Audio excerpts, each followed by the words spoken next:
How to play the Queen's Gambit accepted like a pro. And hey, this is H1. We're going to be running it back with another episode talking about chess knowledge, chess wisdom, and chess understanding, like always. And so today we got a game. White is Boris Spassky, and then black Avtonomov. And this was question mark back in 1949. And yeah, you already know who won, but we're going to figure out how he won with the Queen's Gambit accepted. Let's get into it.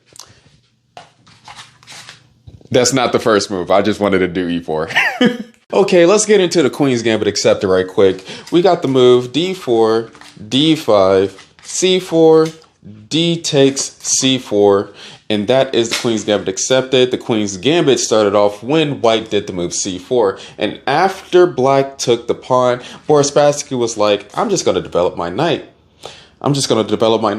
And then black decided to play knight f6, and then e3. And what happens when you play the move e3, this is what usually happens in the Queen's Gambit accepted, is that this bishop on f1 usually takes this pawn on c4. And yeah, that's what usually happens. And I don't know if black is going to decide to protect the pawn, but usually black doesn't. After e3, black decided to play c5. What's the purpose of c5? Well, black is basically saying to Boris Spassky, hey, I don't mind if you take this pawn, but I'm definitely going to try to attack your center because I don't want you to have a powerful center, because usually the person who controls the center controls the game. And Boris Spassky was like, okay, that's fine. I'm going to take the pawn back. Now I don't have to deal with trying to compensate for my lost material after taking the pawn on c4. And then black played e3, white castled, and then a weird move happened, a6. Well, not a weird move. This is commonly played, especially in certain openings like the semi-Slav and things of that nature. But when a6 is played, usually the move that's coming after that is b5. And not c4, but usually fianchetto in the bishop, knight d7. There's a lot of different formations that you can do with this a6 b5 push. But this is formally what happens to get a tempo off of this bishop. And after a6 was played, Boris Spassky pretty much ignored it for the time being and just played queen e2. After the move queen e2, black played knight c6, which is a little inaccuracy. The computer wanted you to play b5 right away, but you know, it is what it is. I think the computer likes the b5, knight d7, bishop b7 formation a lot better than the knight being at c6. I don't know.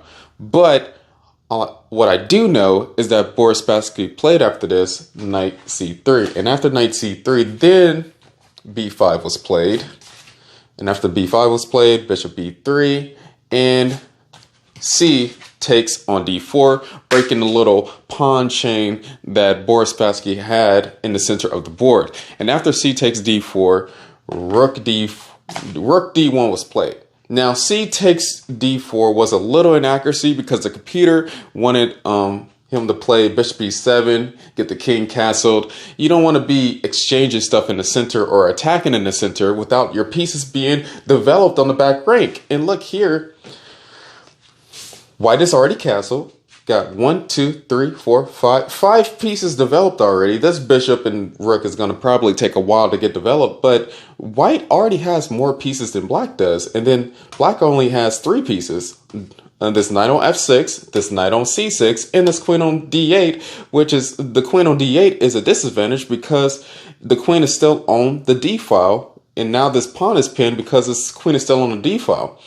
And this king is not castled at all. And there's just 4 pieces still on the back rank, not doing crap. So you want to avoid this. And that's why in this position, you might as well just give white a development and time advantage already, and a king safety advantage since the king is still in the center. It might change in a few moves. I can minus it whenever I want, but I just want you to notice what is happening right now and why the computer says that these moves are inaccuracies. So after rook d1 was played, we have the move bishop b7 after that, which is another inaccuracy, but I'm not going to be saying all the inaccuracies of black, you know. Usually what happens is if you do too many inaccuracies in a position, they kind of add up to a blunder after a while. So Bishop b7, I don't know exactly why it's an inaccuracy, the computer wanted knight a5 to be played to just trade off this bishop right here, but the position is already trash, I'll say, because black didn't take the time to develop their pieces like they should have. And after bishop e7 was played, e takes d4 was played by Boris Spassky, and then knight b4. I don't know why knight b4 was played, especially when there's other pieces to be developed. Or just do knight a5 again, take this bishop, since that's going to be a major part into white's attack that's going to happen right now, especially after Boris Spassky did the move. d5. d5, just tearing up the center already. This bishop can be developed now. This rook can go to the c file. And now the king is still in the center. You got this d5 move happening. And can't the knight or the pieces take this like 4 or 5 different times? And then especially this rook, if you don't notice, this rook is still on the d file aiming at the queen. It's x-raying the queen. So you can't just take normally without a pin happening after you take. It's difficult, but hey, let's just get into the game right quick. Let's get more into the game.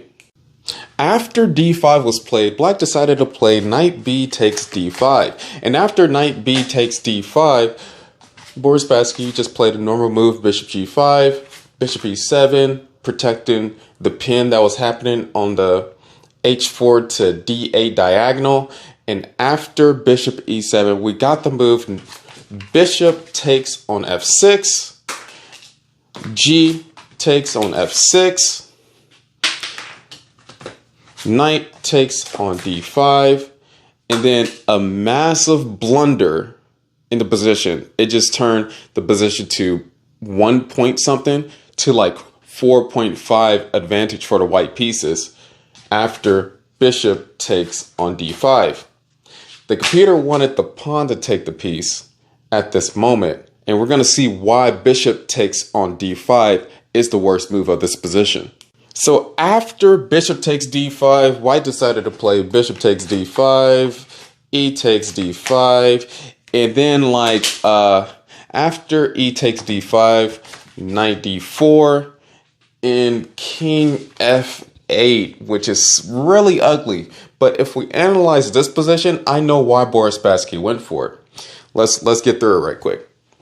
If we analyze it, and I'm pretty sure he calculated this before he got into this position, we got these isolated double pawns on the F file. We got this isolated pawn on the H and D file. And then these pawns are okay, but you know, there's 4 pawn islands on the black side, and white only has 2 pawn islands, even though white is down 1 pawn technically. But when you have isolated double pawns, it's basically 1 pawn. They can't protect each other, and it's a huge weakness. And you can tell right now, this knight on d4 is really powerful. And there are such things as called weak squares that this knight can take control of. And these weak squares, c6 and f5, are really prominent. This one knight can stop both of these pawns. That's how weak they are. And this bishop can't even stop this knight, because this knight is attacking the light squares that are weak. Not the dark squares that are weak, the light squares. And this rook is going to be in the game pretty soon. This queen could come into the game. This king goes on f8 still, not protected. And if you did castle, that would be like the worst move of the position. And there's really nothing you can do about this. And this h6 square for the queen, this queen belongs to be right here. This queen belongs to be right here, and this knight belongs right here. And this rook can lift up here to the g file to attack the king. There's a lot of bad things happening, and this isn't even defendable.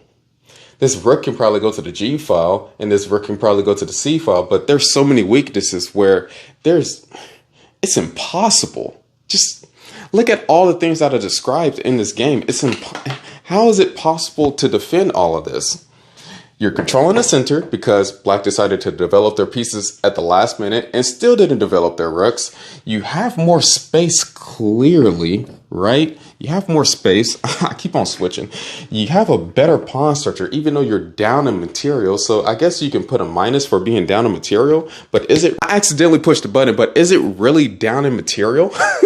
Is it really down in material? I don't know. I don't know. But in this position, after king f8, knight f5 was played. Knight f5 was played, taking control of the g7 square and the h6 square and attacking the bishop. Now this king can't move to g8 or any other square over here. And it's so many weaknesses. I don't even want to think about it right now. After knight f5, h5 was played. And then rook takes on d5. And that's all she wrote. And you're not even down to material anymore. Nobody resigned yet. We still got a few moves. I didn't mean to say that's all she wrote. I'm just saying in my head that's all she wrote because you're in a losing position. This is the dominant position that you want to be in where you could just take pieces out of nowhere because every move that you make is winning. Rook takes d5. Queen can't take rook because queen takes on e7. That's really damaging. And after queen takes e7, queen takes on f6 if you wanted the next move. And after queen takes f6, you're threatening checkmate. You're threatening this rook. What do you got to say about that? After rook takes d5. And now, I meant to say this. You're not even down to material anymore. You don't have no advantage. Black has no advantage at all. White has all the advantages of this evaluation, of this position. And so just think about all these things when you're playing chess, and how to evaluate quickly is going by this rule book. And you will just know by this rule book if you're winning or not. So what happened after this, after rook takes on d5, queen takes d5, he actually did it. Queen takes e7, king g7, a g8, only move, and then queen f6. And white was victorious after black resigned in this position. There's no, what way do you want to get out of checkmate with?